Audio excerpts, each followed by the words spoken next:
Bienvenidos a esta propuesta audiovisual llamada Cambio de Perspectiva, donde tendremos la oportunidad de conocer desde otro punto de vista algunos proyectos ambientales, comenzando por sus orígenes, recorriendo algunos momentos complejos, llenos de retos, muchas dudas, pero eso sí, grandes satisfacciones. Y con una charla aderezada de historias, anécdotas que ayudaron a crear una iniciativa responsable con el entorno. Hola, ¿qué tal? Gracias por acompañarnos a este episodio de Cambio de Perspectiva, concepto creado en colaboración de Perspectiva Verde y Recicla Unicel. Yo soy Gerardo, su anfitrión, y gracias por estar y acompañarnos en esta propuesta audiovisual. Bienvenidos.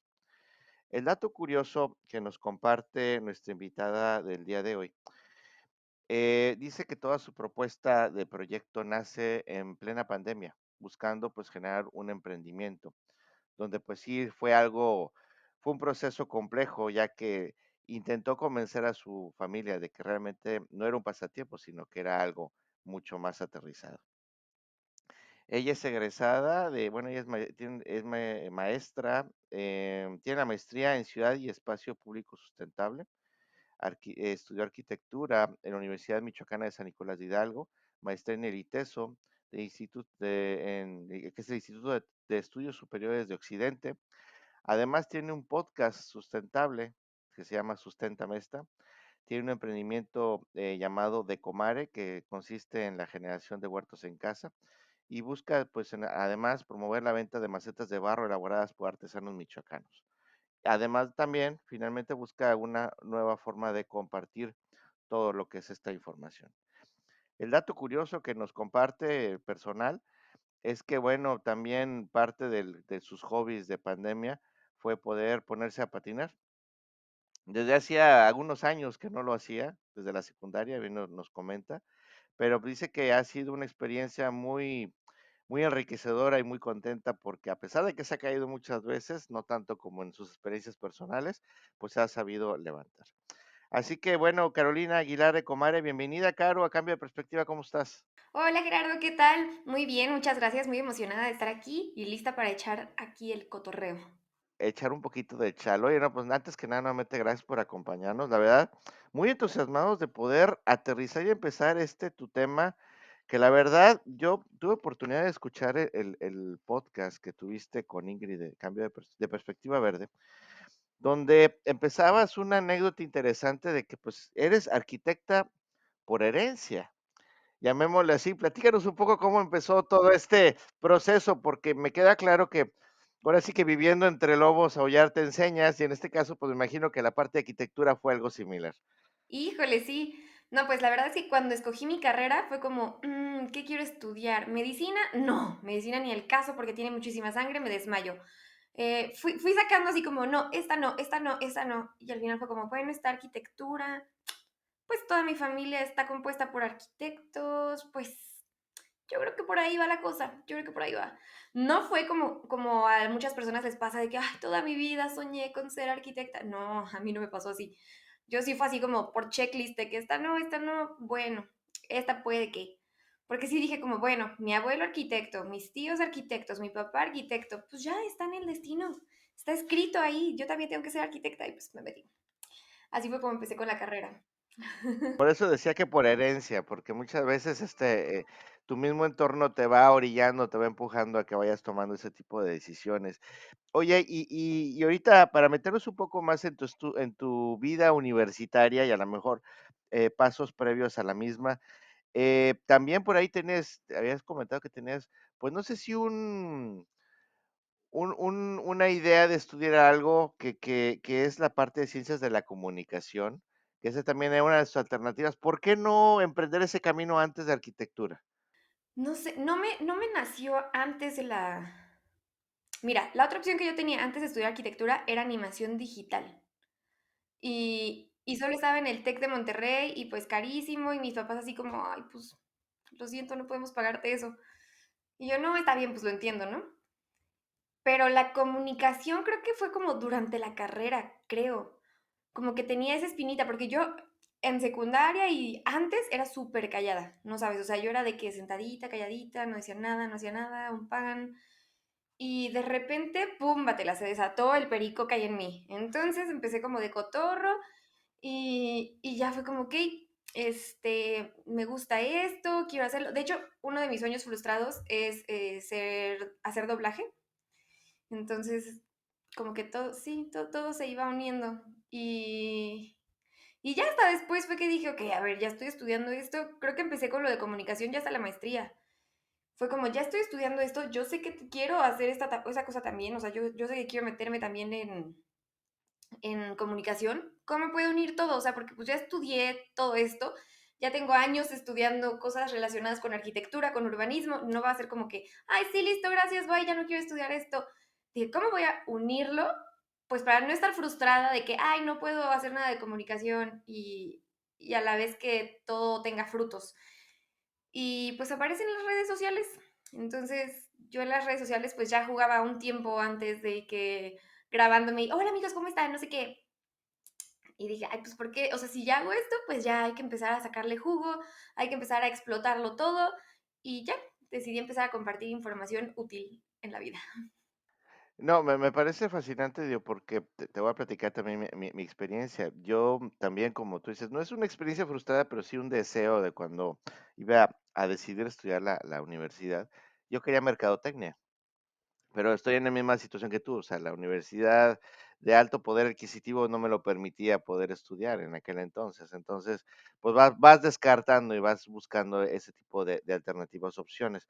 Pero al final, creo que acabas de decir algo muy interesante. En el camino, retomas ese deseo de alguna manera y lo vas aplicando en tu día a día. Digo, yo, por ejemplo, yo estudié licenciado en Administración de Empresas con especialidad en turismo y ahorita andamos en proyectos ambientales, haciendo ese tipo de charlas, o sea, son cosas que se van complementando y que a la vez, pues a lo mejor sacas ese gusanito que tenías guardado para irlo aplicando día a día, ¿no?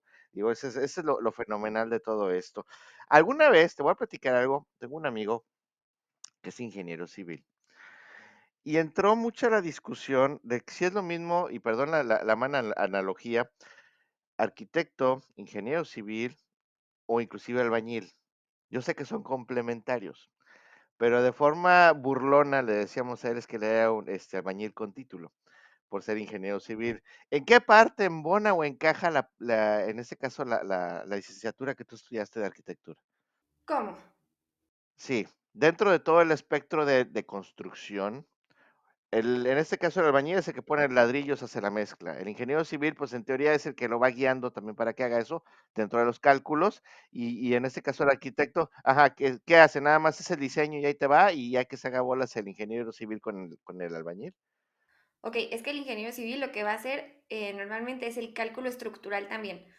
Tú como arquitecto propones diseños, como arquitectos a veces viajamos y queremos hacer aquel gran diseño tremendo y de repente llega un ingeniero civil y te dice, espérate, a ver, ok, tú quieres que sea una casa gigante y alargada y que todo eso solo esté en dos columnas que están haciendo una A porque se ve bonito, entonces como que el ingeniero civil es el que viene a romper los sueños, no, no es cierto, pero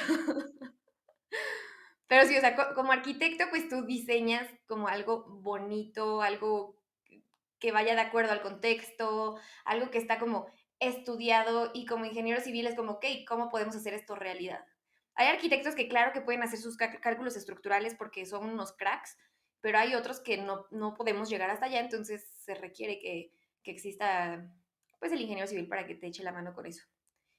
Son más prácticos, ¿no? Se meten, como bien dices, en la parte de diseño y no sé de cuál fuman o cuál toman para inspirarse. Digo, porque me ha tocado ver cada diseño, es que dices, a ver, estoy en una casa, me pusiste 5 niveles, ¿como para qué? Para que se vea diferente. Y yo, ay, Dios santo.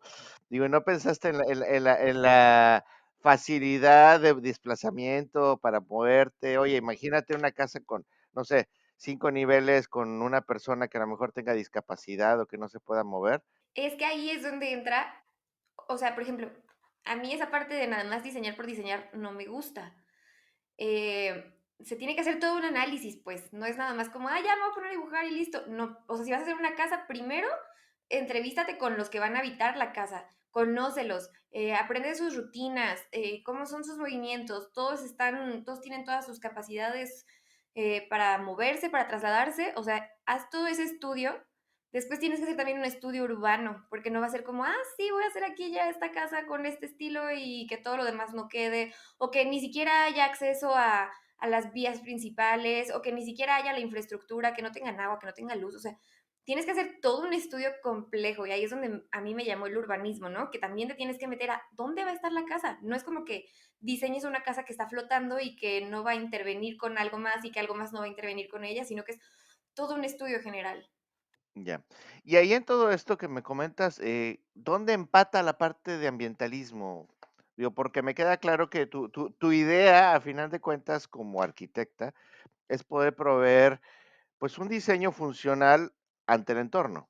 Pero ¿dónde queda la parte ambiental? Sé y he escuchado que ahorita con todo el relajo que hay allá en la península de Yucatán con lo del Tren Maya, los impactos ambientales que tiene el proyecto, o que no hubieron previos precisamente a empezar a hacer la destrucción que están haciendo de zonas protegidas.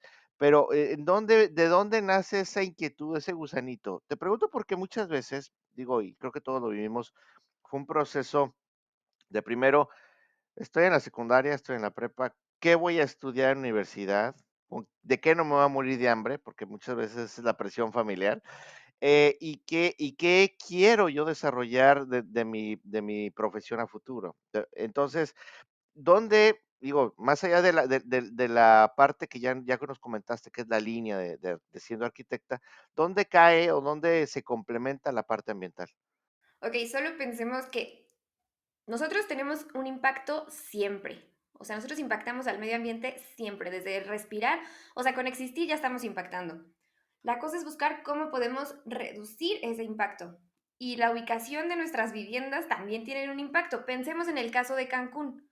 Cancún fue una ciudad que se empezó a desarrollar así y que creció y se expandió para el turismo y no se hizo un estudio, no se hizo un análisis de, por ejemplo, qué van a hacer con las aguas residuales de todos los hoteles, de todas las personas que van. Entonces, todo esto termina en el mar y contaminando.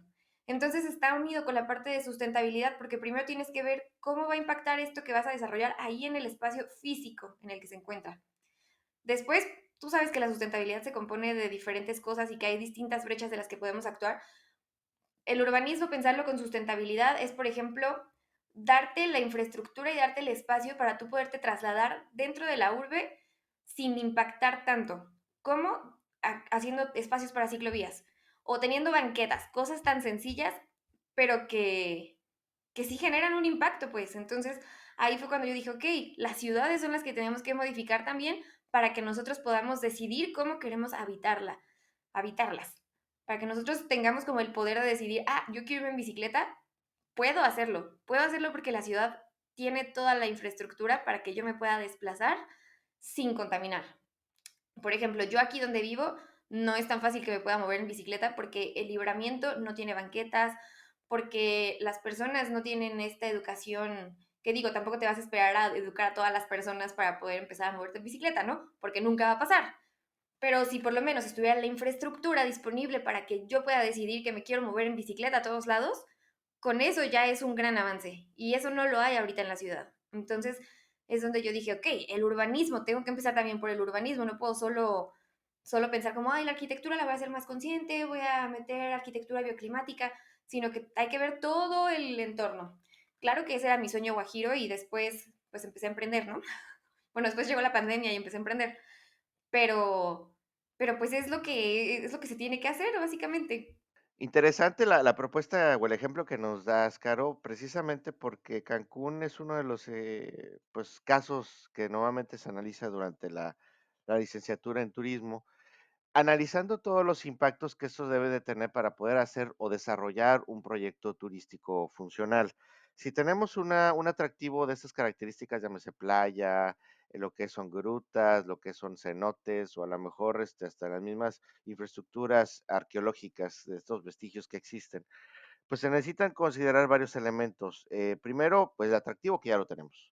Segundo, poder generar una infraestructura en el lugar para que no se afecte a la hora de que los visitantes vayan, obviamente dando pues, la posibilidad de que se pueda hacer esas visitas en el lugar sin tener algún tipo de afectación o impacto en el entorno.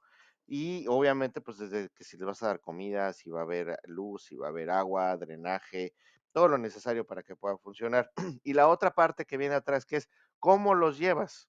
No es lo mismo irse en tren, en metro, en bicicleta, en patines, en auto, en camiones, en autobuses, o sea, todo ese tipo de cuestiones de acceso son fundamentales. Digo, tú bien lo sabes dentro del concepto de urbanismo, que la ubicación es clave, pero esa es la parte donde se tiene que hacer un análisis pues a detalle de cuáles son todos esos elementos que tienes que echar o poner en la mesa para que esto pueda funcionar. Y desafortunadamente, no nada más en atractivos turísticos como lo que es Cancún, hasta las mismas ciudades tienen una, no sé si decir, pésima o nula planeación. Porque, digo, me queda claro que a lo mejor podemos hacer muchas, edificios o muchas casas con ecotecnias o con condiciones adecuadas para que puedan funcionar bien con su entorno, pero el problema que tenemos es que ya mucho de lo que nos rodea está hecho con las patas, por decirlo de alguna manera. Estoy totalmente de acuerdo con eso, y creo que también eso me motivó como, no, es que hay algo que se tiene que hacer por las ciudades, porque, por ejemplo, Morelia tiene un anillo periférico y la ciudad se iba a desarrollar dentro de ese anillo, ¿ok? Todo se iba a contener dentro del anillo periférico. Y si ahorita tú ves, o sea, ha sido la expansión urbana tan desmesurada que llega a las orillas de los cerros, ya en las faldas de los cerros se está desarrollando. Y lo peor es que esas son sitios o son casas que te venden mucho más baratas porque están lejos y las compras porque es como, una muy buena inversión, porque es muy barato y es una casa, pero tú no sabes que de repente no vas a tener agua, que va a costar mucho trabajo que tengas electricidad, que vas a gastar todo el dinero que no te gastabas en transporte, porque pues la gasolina para llegar hasta allá, dudo mucho que la mayoría de las personas se puedan mover en bicicleta de hasta allá al centro de la ciudad. Entonces, pues son zonas que se van urbanizando por lo fácil que es construir ahí, que muchas veces es un uso de suelo no urbanizable, pero ilegalmente que el compadre trabaja en gobierno y que va a hacerlo legal. Entonces, así se va expandiendo la ciudad con las patas, básicamente. Y eso es muy triste porque desafortunadamente, digo, déjame te platico y para los que no están viendo a lo mejor no saben, yo soy originario de San Luis Potosí, tanto Morelia como San Luis tienen algo en común, que son ciudades coloniales, llenas de cantera rosa, con un montón de iglesias y desafortunadamente pues a lo mejor te metes al centro histórico y te enamoras, pero fuera del centro histórico no tiene nada, una infraestructura bien planeada. Digo, porque son ya construcciones muy antiguas, desde el mismo acueducto, las iglesias, las plazas. Digo, pasa. Y digo, la última vez que pasé por allá fue un caos. Me perdí en ese periférico de un lado para otro. No, no, bueno, es circunstancial el tema. Pero aquí hay un tema interesante. Digo, y yo, siendo que vivimos en ciudades viejas, por así decirlo, todavía me tocó vivir en casas hechas de adobe. Digo, lo único que hacían era ponerle una placa a lo mejor de yeso para sellarlo, para que no hubiera tanta tierra y demás, pero casas de adobe donde, yo no sé, 30, 40 centímetros de espesor la pared. Pero, por ejemplo, todo ese tipo de cuestiones, ¿todavía se pueden hacer? ¿Existen permisos para poder hacerlo? Porque me queda claro que a lo mejor en una zona no urbana es más común que te puedas aventar a hacer este tipo de construcciones. Pero ahora con tanta ter- trámites y permisos por todos lados, ¿existe todavía la posibilidad de hacer ese tipo de construcciones? Es que depende de dónde quieras hacerlo, porque si quieres intervenir una casa del centro que ya tiene años existiendo, puede ser muy complicado justo por lo que dices, los permisos con el INA, después el INVA, o sea, todos los permisos que tienes que sacar, porque no puedes hacer cualquier tipo de intervención. O sea, si ya responden a un estilo arquitectónico y cumplen con ciertas características, las tienes que respetar cuando hagas una reconstrucción, por ejemplo, una restauración, perdón. Sí, que te dicen, muévelo de adentro, pero lo de afuera ni me lo toques, ¿no? Pues a veces ni lo de adentro, ¿eh? Depende. Sí, depende de qué tipo de construcción. Yo no soy experta en restauración de sitios, de monumentos.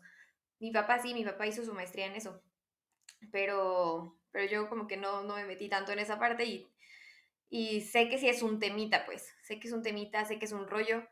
Tengo una amiga que tiene una casa en el centro y justamente su casa pues ya se está desbaratando, estuvo abandonada. Antes era un local como un barecito, después lo convirtieron en algo más, no sé. Y ahorita se está desbaratando y para restaurarla y para poder hacer habitable la casa tienen que pagar como 1.800.000. O sea, una cosa brutal que dices, ¿qué? por todos los permisos, los trámites y eso. Y usar Adobe no sé si esté permitido en ese tipo de construcciones, por ejemplo, que están hechas con cantera rosa, justamente. En la zona urbana sí puedes construir con Adobe, según yo. O sea, fuera de lo histórico, pues. Ok, ok. ¿Por qué la maestría en ciudad y espacio público sustentable? ¿Tiene que ver con esa inquietud del tema ambiental o cómo fue el tema, el approach? Pues te digo que yo estaba muy metida en buscar como una alternativa. O sea, cuando yo salí de arquitectura, me metí a trabajar en un despacho en el que solo hacíamos diseños de cines para Cinépolis. Entonces era como nada más, ya estaba todo como muy estandarizado, no hacíamos ningún tipo de análisis contextual, no revisábamos lo urbano, no hacíamos algo que yo sé que es necesario hacer, ¿no? Ya era como estandarizado todo y pum, se pone y ya. Entonces, porque normalmente era en plazas. Entonces, para mí eso me hacía ruido, como pues es que yo sé que se tiene que analizar como todo el contexto cuando vas a intervenir algo. Y dije, no, pues aquí no, yo quiero hacer algo más, yo quiero buscar, o sea, yo sé que no solo vine a la tierra a hacer cines que alguien más ya estudió y que yo nada más estoy replicando de alguna forma. O sea, yo vine a hacer algo más interesante, algo más grande, algo que aporte más. Entonces, cuando salí, o sea, me salí a trabajar, no me hacía nada feliz, de hecho, hasta llegaba llorando a la casa de que ya no quiero. Y mi papá fue como, ¿sabes qué? Ya estudia tu maestría. O sea, ya aviéntate a estudiar la maestría. Y yo, va. Ya como que la luz verde fue como, va, está bien, me animo. Y me metí a investigar maestrías en arquitectura sustentable, creo que estaba buscando. Y apareció esa de Ciudad y Espacio Público Sustentable. Apareció esa en el ITESO. Vi que sí estaba con CONACYT y dije, va, se hace. Y conozco a una amiga que estudió esa maestría. Entonces le pregunté como, oye, ¿qué onda? Ya me dijo, no, está padrísimo, no sé qué. Y yo, ok, va. Y pues ya, así fue como decidí meterme ahí al ITESO. Claro que yo no contaba con que era una escuela tan carísima, ¿eh? Yo me metí porque dije, ah, bueno, está en el listado de CONACYT, entonces me va a salir gratis. Así iba yo ingenuamente. Y ya que llegué allá, me tocó la entrevista. Ya ves que te hacen una entrevista para poder entrar. Entonces, el que después fue mi asesor, que no sabíamos que iba a ser mi asesor en ese momento, pero él fue el que me hizo la entrevista, ya me preguntó como, oye, ¿y cómo le vas a hacer para sobrevivir aquí? O sea, ¿cómo el recurso económico o qué? Porque como tienes beca con ACIT, no te permiten trabajar según. O sea, no puedes estar recibiendo ningún otro tipo de ingreso. Y yo, ¿cómo que cómo? Pues con la beca. Y él, la beca solo te va a cubrir como la escuela, no te va a alcanzar para nada más. Y yo, ¿cómo? Y, y pues ya, después logré arreglar cómo iba a sobrevivir, pero en el momento fue como el título de la maestría me llamó, me puse a investigarla y me encantó y ya, me aventé a la aventura. Digo, al final de cuentas me imagino que hiciste un buen trabajo ahí con tus padres y los convenciste que te financiaran, ¿no? Entre otras cosas, ¿no? Más o menos. Te pregunto porque, digo, normalmente, digo, todos pasamos por ese tipo de circunstancias donde dices, híjola, la parte económica es la que me está deteniendo, por así decirlo, para poder hacer una cosa u otra, pero creo que todos somos muy creativos y buscamos alternativas de solución para poder conseguirlo de alguna manera. Pues sí, fíjate que cuando me fui, o sea, yo no contaba con que mis papás me fueran a estar dando dinero, ¿no? Yo me fui con los ahorros que tenía del trabajo, que eran muy poquitos, y llegué a vivir en Guadalajara con una tía abuela. Entonces, pues la renta ya no pagaba lo de la renta. Casi no, o sea, me habría gustado estar saliendo como salían mis amigos de que se iban de repente un fin de semana a tal lugar, y yo no podía hacer eso, ¿no? Era como, o como o me voy. Entonces, pues era como, no, pues tengo que comer. Y la verdad es que pues fui ahorrando, no sé cómo lo hice, o sea, si te lo intento explicar, no sé cómo lo hice, la verdad. Y de repente sí era como, ¿me pueden echar la mano? Por favor, no tengo dinero. Y pues ya.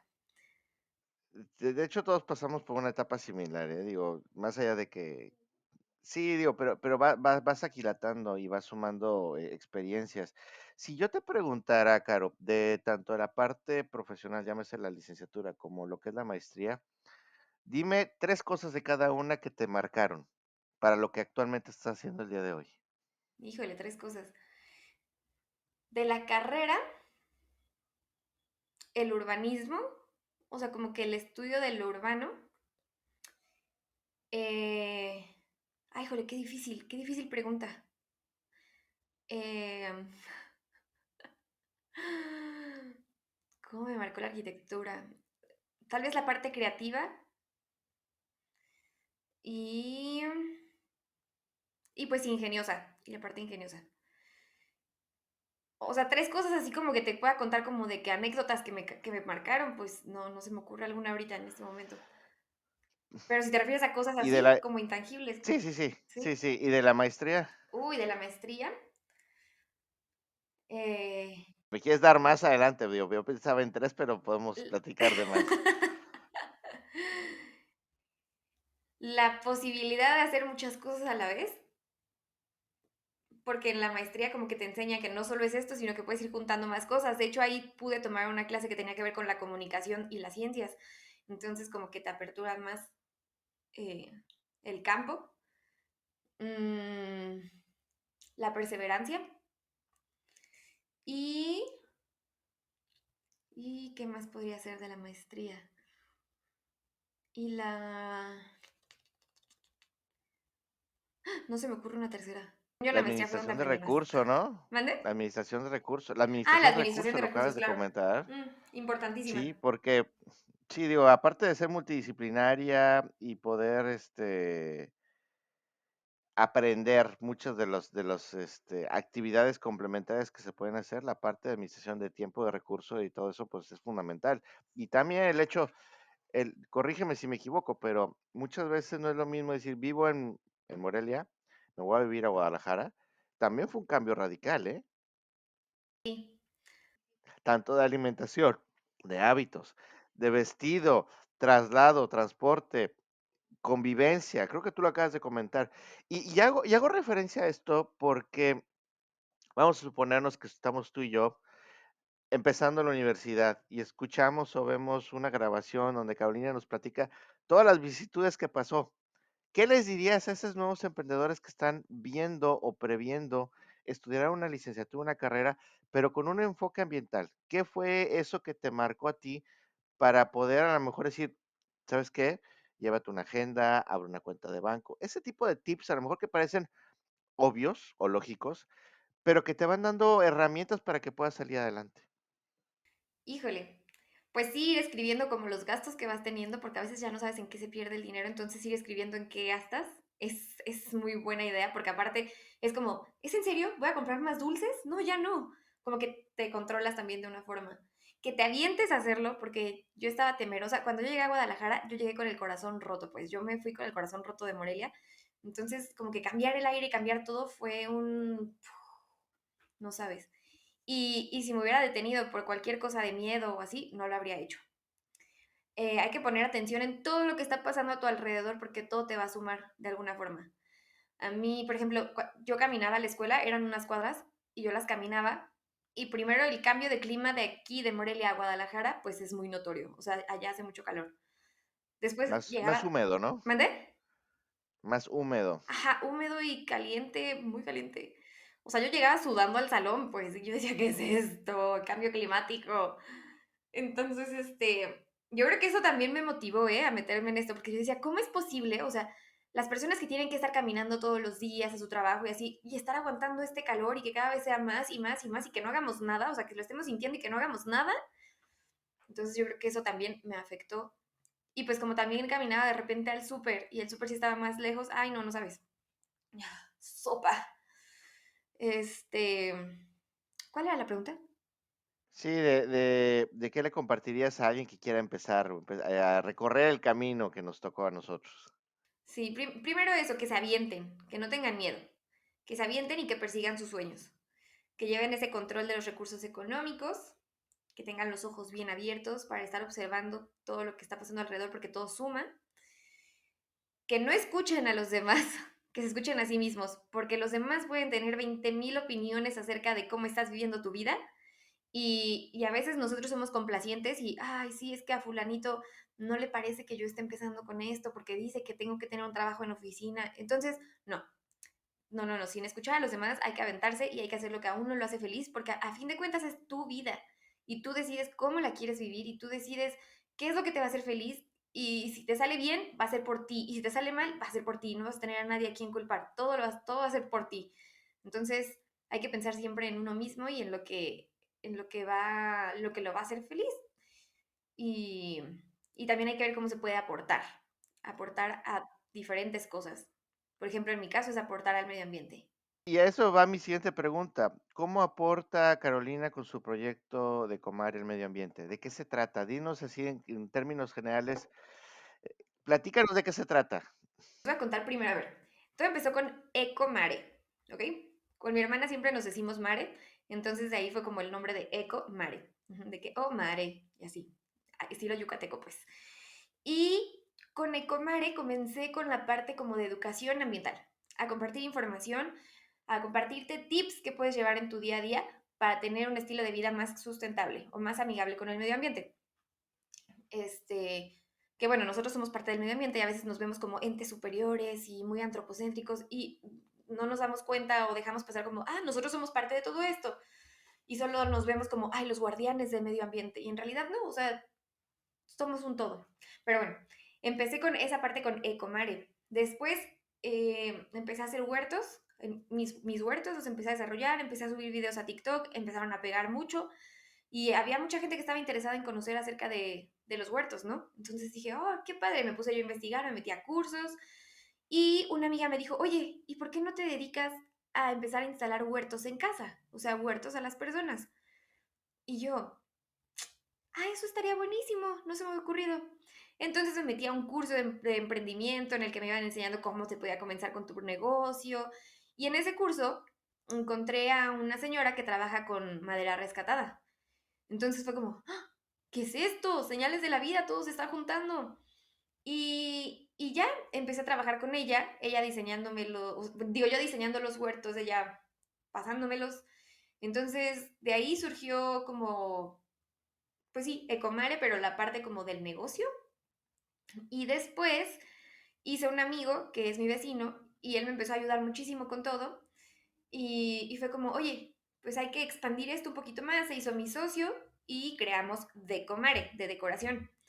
Entonces tú sabes que la sustentabilidad no es solo ser zero waste, no es solo ser vegano, no es solo reciclar los residuos, sino que también tiene que ver con esta parte de la economía y para mí esto fue como, ok, bueno, de la economía y de guardar como toda la parte artesanal, como conservar estas tradiciones. Entonces para mí fue como, ok, hay muchísimos artesanos en Michoacán, muchísimos, y ya no se les está consumiendo tanto como se les consumía. ¿Por qué? Porque es muchísimo más fácil ir a Walmart a comprar una maceta que viene de China, pero la tienes ahí cerquita y ya, listo, vámonos. Y hecha de barro, que es el colmo. Y el barro se trabaja aquí en Michoacán, o sea, es de las cosas tradicionales que deberíamos estar resguardando y fomentando. Entonces fue como, ok, con Decomare no solo se trata de vender los huertos en casa, sino que también se va a tratar de buscar cómo mover a los artesanos michoacanos. Entonces, pues ya nos aliamos con algunos y movemos las macetas de barro, las lámparas y los cestos de chuspata. Entonces ya es como, ok, también vamos a guardar la parte de los artesanos. Y así fue más o menos así como, long story short, cómo salió Decomare y a qué nos dedicamos en Decomare. Y ahorita entonces la parte enfocada principal es el crear este concepto de huertos y el desarrollo con el trabajo en artesanos, ¿no? Sí, como que Ecomare lo dejé como la parte de educación ambiental y Decomare ya como de la decoración sustentable en casa. Y dentro de todo este proceso que lo platicaste, lo resumiste de manera muy rápida y muy sucinta, ¿cuál fue o cuál ha sido el trancazo más fuerte que te ha tocado en este proceso? Digo, esas experiencias que dices, híjole, esto no me voy a olvidar, pero aprendí un montón. Creo que aún no me toca un trancazo así, más bien es como lo más difícil que te platicaba era como el apoyo familiar, ¿no? De que mi familia insistía, pues no todos, claro, tengo un abuelo que todo el tiempo me ha echado porras, me compró una máquina de coser porque las cubiertas de los huertos las estaba haciendo yo, me compró una lijadora para tratar la madera y ha sido como, dale, o sea, tú quieres hacerlo, yo te empujo, yo te apoyo, pero por otra parte eran otras personas diciéndome como, ¿por qué no te metes a trabajar en serio? O sea, ¿por qué no tienes un trabajo en serio? Y oye, ¿qué tal que te metes a trabajar con gobierno? Oye, ¿qué tal? Y así, insistiendo como en, métete a trabajar a un trabajo bien, pues, o sea, Entonces, eso para mí fue durísimo. O sea, yo tener como sueños y saber que le puedo sacar jugo y provecho a esto y que hubiera personas en mi propia familia que no me apoyaban y que me juzgaban, era como... Y sí me dio para abajo, muchísimo, no sabes, muchísimo. Pero de repente entendí como, ok, es mi vida, yo le estoy decidiendo vivir así y yo sé, yo confío en mi proyecto, yo confío en que esto va a servir, en que voy a poder vivir de esto. Y pues me aventé de lleno, dije, va, lo voy a hacer y pues ya, aquí estamos. Dejaste un poquito de lado la parte de diseño de casas, edificios y todo esto. Un poquito, pero fíjate que ahorita están saliendo como clientes de huertos que es como, oye, ¿y tú que eres arquitecta, puedes por favor diseñarme esto? Y yo, ok, sí, claro. Y la idea es que los huertos no sean solo como modelos estándar, sino que podamos ir y visitar el lugar y crear algo a partir de eso, crear algo con mi visión de arquitecta, pues. Entonces, es la forma como de rescatar la carrera. No, excelente. Y te pregunto, de hecho, tener una pregunta por aquí y no sé si tengas alguna referencia que va un poquito más enfocado a la parte de construcción. Comentabas inclusive también en el podcast que tuviste previamente con Perspectiva Verde, hablando precisamente de el poder hacer construcciones con materiales reciclados, llámese los ecoladrillos o este tipo de cuestiones. Pero aquí mi duda son dos. Una, ¿se permite hacer construcciones con ese tipo de materiales? O sea, ¿existen los permisos para? Pregunto porque yo sé que a lo mejor, como dices, si nos vamos al centro histórico es una cosa, si nos vamos a la periferia es otra, pero al final del día sí, y siguiendo de la mano lo que comentabas de un buen desarrollo con un ingeniero civil para que no se nos vaya a caer la casa, porque no es lo mismo hacer un peso o la distribución de peso de una losa a lo mejor con ladrillos o con tabiques, que sabemos ya cuál es la resistencia que tiene, que un ecoladrillo, que a lo mejor no sé si sea más o menos resistente. Y también la otra, digo, ¿qué pasa si le echo un cerillo? Esto se va a aprender así porque es pura resina que tiene posibilidad de quemarse mucho, muy rápido. Sí, bueno, normas desconozco la verdad, no te voy a mentir con eso. Pero, por ejemplo, el esfuerzo que hace Sama con las construcciones estas en zonas rurales, que están hechas con aluminio, con cartón, y que se está haciendo como esto de implementar alternativas como los ecoladrillos, se me hace muy buena. Y es como, ok, no es como que vayas a ir a zonas rurales a implementar las normas como se hacen aquí en la ciudad, ¿no? Porque no tienen el acceso a los recursos que tenemos nosotros, llámese económicos o llámese para la construcción. Entonces se me hace una muy buena alternativa. Y la cosa es buscar recubrimientos que puedan ayudar a que si les prendes un cerillo, a que no se vayan a incendiar, sino recubrimientos que vayan a aportar de verdad o ayudar a la casa, a la vivienda, a que se extienda su tiempo de vida. Claro, claro. No, y la otra pregunta que yo tenía, y no sé si tengas referencia, por ejemplo, haciendo el comparativo de lo que pasa normalmente en México, donde tenemos de diferentes tipos de construcción, ¿no? De ladrillo, de tabique, de cartón, porque hay muchas casas que viven en la periferia y que tienen los famosos paracaidistas. Pero hablando ya de manera formal, ¿cómo comparar un sistema de construcción, por ejemplo, en la Unión Americana o en Canadá? Que pues las casas usualmente están hechas de una estructura a base de madera y lo demás es puro prefabricado. ¿Son sustentables ese tipo de habitaciones? Digo, me queda claro que están adecuadas a las condiciones climáticas que tienen en la región. No sé si utilicen mucho los recursos locales que tengan en el entorno, pero al final del día, ¿por qué no a lo mejor replicar ese modelo en México? Justamente la arquitectura como bioclimática tiene que responder un poco al aprovechamiento de recursos locales, al aprovechamiento de técnicas constructivas del lugar. Y bueno, el estilo de vida en Estados Unidos, por ejemplo, tú sabes que es muy como así y muy de rápido y muy prefabricado, justo. Y aquí siento que somos más cálidos, o sea, el adobe, el hacer cosas con recursos que tengamos a la mano, recursos naturales que están aquí, que no se tienen que super fabricar o traer de China, eso es a lo que se tiene que tirar, a aprovechar todo esto que está a nuestro alrededor para poder crear nuestras propias viviendas. Pero pues nosotros también estamos entrando o entramos más bien en un sistema de consumismo que implica traer cosas de otros lugares porque se ven bien y son elegantes y esto me va a dar un estatus a nivel social muy padre. Y pues no, ¿verdad? Entonces, parte de todo esto es rescatar tradiciones, rescatar técnicas y rescatar cosas locales, no precisamente siguiendo como hemos acostumbrado, siguiendo a nuestros vecinos del norte para poder crear cosas. Sí, claro, y por ejemplo, hay una discusión muy grande a nivel mundial derivado de todas estas cuestiones de disputas a nivel allá por allá en los Europas, con esto que tenemos tensión entre Rusia y otros países, donde analizando y metiéndonos un poquito más por lo que es el tema de energía, el gas, o inclusive que el mismo gas se utiliza para la fabricación de electricidad. Y esto lo vivimos, por ejemplo, el año pasado que hubo una helada en el norte, en el sur de Texas, donde pues nos vino a pegar a todo México porque se nos incrementó el costo de la luz, obviamente hubieron algunas afectaciones adicionales, también la disponibilidad de materiales, resinas.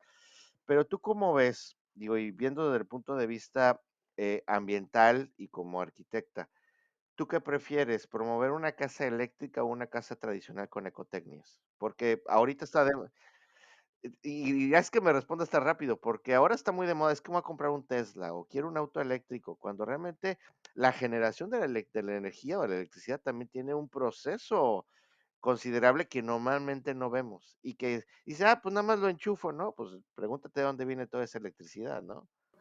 Es que lo vemos fácil porque es nada más como, conectamos aquí en el enchufe y listo. Y no sabemos qué hay detrás. Y nunca nos cuestionamos. Nada más es como, aquí está, de acceso rápido, seguro, listo, vámonos. Y la realidad es que no. Y muchas veces estamos pensando, ay, las casas inteligentes con un robot al que yo le hablo y me abre las cortinas y me prende la luz. Y, o sea, ¿y ese robotcito que vive de aire? No lo creo. Y nos volvemos muy flojos y muy dependientes de ciertas cosas de la tecnología, por ejemplo. Ya no es tan padre como, yo voy a hacer esto. O sea, de verdad, personas que ni siquiera se pueden parar a abrir la cortina, porque ya se lo hacen de que, ay, ya es de día, ábreme la cortina, Alexa. Y pues no, me da como un poquito de coraje pensar que ese es como a lo que quieren llegar muchas personas, que es como ¿cómo se llama? Como Su máximo, sí, ¿no? su goal, o sea, de que yo quiero que toda mi casa sea inteligente y hable sola y se mueva sola y todo sola, y dejamos de perder ese sentido humano. Ya quiero ver qué pasa el día que se les vaya la luz. Se les va a olvidar cómo se prende, digo, cómo se abre la cortina, la puerta. Digo, y creo que también a nosotros nos tocó, ¿no? Digo, anteriormente te aprendías los números telefónicos, ahorita nada más agarras el teléfono, le pones clic y ya le marcas y dices, ¿qué número es? Ni siquiera te lo sabes. Sí, sí, sí. Eso sí, es que fíjate que tampoco podemos estar como cavernícolas en una cueva regresando a no depender de nada, ¿no?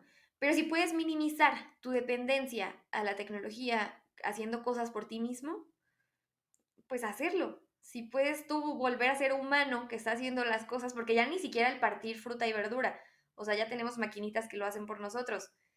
Todo, pues, todo. Y te digo, no podemos negarnos a todo y negarnos a avanzar, porque pues no es como parte de nuestra naturaleza. La cosa es siempre estar buscando evolucionar, ¿no? Pero sí minimizar esa dependencia, de alguna forma. No, no, definitivo. Y creo que el hecho de que lo que estás ahora emprendiendo con este Decomare, con la parte de los huertos en casa y el poder apoyar a los artesanos, te da una perspectiva complementaria, porque no nada más es yo, sino también es el entorno y ayudar a un tercero a que pueda desarrollar, promover y vender su producto, ¿no? Que no nada más te quedas en el tema local. Por ejemplo, no sé, Santa Clara del Coble, Paracho, este, un montón de atractivos que tiene el mismo estado de Michoacán, que tienen áreas de oportunidad interesantes y que a lo mejor al paso de los años lo han venido haciendo, pero creo que todavía existen unas grandes áreas de oportunidad que se puede explotar, ¿no? Sí, definitivo lo creo. Sí. Oye, Caro, pues ya se nos va acabando el tiempo. La verdad, yo fascinado con esta charla. Me gustaría pasar a la última parte de la entrevista. Esta la llamamos las preguntas obligadas. Son preguntas random, generales, donde lo primero que nos respondas, de lo que te venga a la cabeza, respóndenos y para tener una idea y conocer un poco más de ti. De Van, tanto a nivel personal como a nivel proyecto. Primero, película favorita. Mamá mía. Mamma mía, ¿te gusta la cantada y la bailada? Sí, es que puedo yo estar cantando, llorando, riendo toda la vez con esa película y Excelente, excelente. ¿Fruta favorita y por qué? fresa por dulce. Unas no son tan dulces, ¿eh? Digo, yo sé que en la mayoría, bueno, en la zona de Michoacán sí se da mucho lo que es la fresa. Ya para mis rumbos no se da tanto. ¿Café o té? Café. ¿Y cómo lo tomas? Ahora le echo un chorrito de leche, pero normalmente me lo tomaba solito, solo que me empezó a dar mucha migraña, entonces fue como, sí. Perfecto. Para ti, ¿qué es ser una arquitecta sustentable? Es pensar en el futuro. Me gusta esa respuesta. ¿Con qué canción te identificas? Pues identificarme. La de Meet Me at Our Spot. Ok, Meet Me Our Spot, ok. Madrugar o trasnocharte. Trasnocharme, creo. Bueno, no sé. Antes sí, tal vez ahorita madrugar. La edad te cambia. Ok. ¿Separas tus residuos? Sí. ¿Desde qué edad? No, desde hace relativamente poco. Desde la maestría. Ok, ya más para acá. ¿Sabes andar en bicicleta? Sí. ¿Desde qué edad aprendiste? Uy, desde chiquita. Me enseñaron mis papás desde chiquita. No me acuerdo la edad. ¿Android o iPhone? iPhone. ¿Bebida no alcohólica favorita? Matcha. Matcha, el té matcha. ¿Red social favorita? Instagram. Instagram. Yo pensé que ibas a decir TikTok, hombre. Me temo que no, soy más de Instagram. ¿Grupo o artista preferido? Uy, está difícil. Caloncho, me gusta mucho Caloncho. Ok. ¿Portal de búsqueda favorito? Safari. Safari. ¿Spotify o YouTube? Spotify. ¿Comida favorita? Uy, tacos, pizza. ¿La dieta T? Desde que dejé de comer carne y así, como que es difícil encontrar tacos buenos veganos. Pero hace unas semanas encontré unos tacos dorados buenísimos veganos de pastor de zanahoria y no sé qué. No sabes, podría comer eso toda la vida. Ay, gazpacho, también gazpacho, típico de Morelia. Ok. ¿Hobby o pasatiempo personal? Patinar, ¿Bebida alcohólica favorita? tequila. ¿Mezclado o directo? De los dos, ¿Pero más? ¿Alguno? por la gastritis, mezclado. La edad, la edad. ¿Dónde, dónde estabas hace 5 años? Aquí en Morelia, estudiando, terminando la carrera, estaba, sí, básicamente. Estudiando. ¿Y dónde te ves en 5 años? Ay, jole, qué difícil. En algún otro momento te habría dicho, me veo viviendo en otro país, me veo, sí, trabajando en otro país, pero ahorita, con lo que estoy haciendo, la verdad es que sí me veo aquí en Morelia, o por lo menos cerca de Morelia, y haciendo que crezcan más los artesanos y la cultura michoacana. Eso es. Y por ejemplo, pasando por Ecomare, la parte de los artesanos y de Comare, ¿qué le cambiarías a tus proyectos si tuvieras que volver a empezar? Nada, no les podría cambiar algo porque todo me ha ido enseñando en este camino. Perfecto. Tengo, bueno, tengo una frase que quiero leerte. De hecho, la copié de alguien interesante de un podcast que escuché hace poco. Dice, ¿qué es la arquitectura sustentable? Implica un compromiso honesto con el desarrollo humano y la estabilidad social, utilizando estrategias arquitectónicas con el fin de optimizar los recursos y materiales, disminuir al máximo el consumo energético, promover la energía renovable, reducir al máximo los residuos y las emisiones, reducir al máximo el mantenimiento, la funcionalidad y el precio de los edificios. Qué gran frase. Esta tú la leíste en el podcast que estuviste con Ingrid. Pero si hay, vamos a suponer que tú estás empezando la carrera, que te hubieran leído esta frase, ¿qué hubieras pensado? Creo que me hubiera enfocado más en lograr todo eso que en hacer un diseño bonito. O sea, si te hubiera cambiado el chip, Poquito sí. ¿sí? ¿Por qué? ¿Por qué escucharla después te genera ese tipo de sentimiento? Porque cuando recién entré a arquitectura no era como que un tema que me moviera la sustentabilidad o el pensar en todo eso, aunque la carrera es muy social y te hace pensar mucho en, pues sí, en la sociedad, pero no tanto en lo ambiental como a mí me habría gustado. Sí hubo una que otra materia ambiental bastante interesante, pero como que siento que todavía se le puede sacar más provecho a eso y lo habría buscado, haber escuchado antes. Sí, crees que a lo mejor hubiera generado ahí un impacto complementario. Excelente. Y para concluir, tengo una idea y a lo mejor nos puedes ayudar a desarrollarlo un poco más. Vamos a suponer que tú fueras gobernadora de Michoacán y tienes en las manos revitalizar con el tema todo de urbanismo sustentable, ecotecnias, todo lo que estamos haciendo referencia, Janitzio y también el santuario de la mariposa monarca. ¿Qué harías en ambos casos? Ay, jole. Ok. En Janitzio y en el santuario. En el santuario, tal vez restringir acceso a ciertas zonas, reforestar otras y buscar como educación ambiental, dar educación ambiental. Bueno, en los dos casos implicaría educación ambiental, tanto para turistas como para los que viven ahí, como Janitzio. Eh, meter, por ejemplo, en Janitzio tal vez pesca restringida de alguna forma. Ay, no sé, esto es muy amplio. Es una pregunta muy amplia.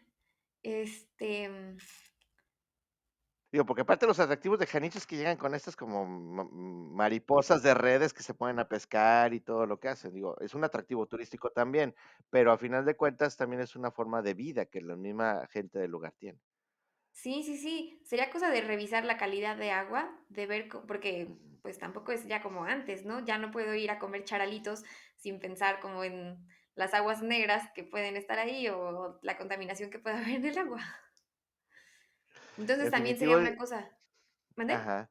No, no, sí, adelante, adelante. A nivel como de ingeniería ambiental para lograr como mejorar la calidad de agua del sitio. No solo por la cuestión de atracción turística, sino también por los habitantes de ahí que quién sabe qué tanto se estén comiendo. Sí, ese es el tema primordial, ¿no? Y desde el manejo de residuos que tienen en la isla, cuáles son por ejemplo, lo que decía hace rato de las aguas grises y aguas negras, cuál es el sistema que se tiene, el poder poner un sistema a lo mejor de huertos también, no precisamente en la isla, sino alrededor que lo abastezca, ¿no? O sea, hay muchas alternativas. Y yo por eso te preguntaba, porque muchas veces, digo, y soy desafortunado lo que voy a comentar, cuando decimos a lo mejor una palabra, llámese arquitectura o ingeniería o urbanismo, sustentabilidad, a veces pues se queda la palabra, pero cuando a lo mejor lo ejemplificamos, se puede aterrizar mucho más un concepto en concreto y tiene más visión o más campo de decir, bueno, esto realmente va a ayudar de esta manera. Entonces, creo yo, y yo nuevamente agradecerte, Caro, la charla. Me queda claro que bajo todo lo que hemos platicado el día de hoy, para entender primero el entorno, eso creo que es una de las cosas que mencionaste, el poder buscar ese enfoque social, que no se quede de lado, sino que sea parte integral como lo es como un elemento de la sustentabilidad, pero principalmente, ante todo, entender el contexto. No es lo mismo estar en Michoacán, que estar en mi tierra en San Luis, que estar en la Ciudad de México, que estar en Guadalajara, que estar en cualquier rincón del mundo, porque cada uno tiene una necesidad específica, recursos diferentes, pero ante todo una necesidad imperiosa de cómo buscar de que lo que tenemos genere el menor impacto posible ambiental. Exacto, exactamente. Hay que analizar el contexto, eso es primordial en todos los sentidos, contexto social, contexto económico, contexto ambiental, todo. Ujú. Oye, pues nuevamente, Caro, muchísimas gracias por compartir tu historia. La verdad, disfruté mucho esta charla. Creo que fue algo distinto a lo que a lo mejor estabas acostumbrado a platicar, pero pues sí, es muy enriquecedor poder conocer cómo Decomare ha venido evolucionando desde cómo nace en la parte estudiantil a cómo se ha venido desarrollando, pero ¿para qué? Para que dentro de tu área de acción o de tu proyecto, pues puedas seguir sumando esfuerzos, como dicen por ahí, piensa global, actúa local, que haces precisamente por el cuidado al medio ambiente. Ay, muchas gracias, Gerardo. Estuvo muy padre la plática, muy a gusto, la disfruté mucho. Y es que tú eres cotorro y yo soy cotorra, entonces, pues, platicamos mucho, hasta por los codos. Te agradezco muchísimo la invitación. Les agradezco muchísimo la invitación. Gracias, gracias. Nuevamente, pues gracias y por unirse a este cambio de perspectiva, aprendizaje y experiencia ambiental a un solo clic de distancia. Agradecemos tu compañía en este episodio y los esperamos en el siguiente capítulo. Hasta pronto.